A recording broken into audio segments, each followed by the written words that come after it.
مشرکوں کا کام نہیں کہ اللہ کی مسجدوں کو آباد کریں جبکہ وہ اپنے آپ پر کفر کی گواہی دے رہی ہوں۔ ان لوگوں کے سب اعمال بیکار ہیں اور وہ ہمیشہ دوزخ میں رہیں گے۔ اللہ کی مسجدوں کو تو وہ لوگ آباد کرتے ہیں جو اللہ پر اور روز قیامت پر ایمان لاتے اور نماز پڑھتے اور زکوٰۃ دیتے ہیں اور اللہ کے سوا کسی سے نہیں ڈرتے۔ یہی لوگ امید ہے کہ ہدایت یافتہ لوگوں میں سے ہوں۔ کیا تم نے حاجیوں کو پانی پلانا اور مسجد حرام یعنی خانہ کعبہ کو آباد کرنا اس شخص کے اعمال جیسا خیال کیا ہے جو اللہ اور روز آخر پر ایمان رکھتا ہے اور اللہ کی راہ میں جہاد کرتا ہے؟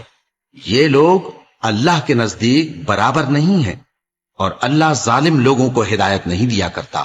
جو لوگ ایمان لائے اور وطن چھوڑ گئے اور اللہ کی راہ میں مال اور جان سے جہاد کرتے رہے، اللہ کے ہاں ان کے درجات بہت بڑے ہیں اور وہی مراد کو پہنچنے والے ہیں۔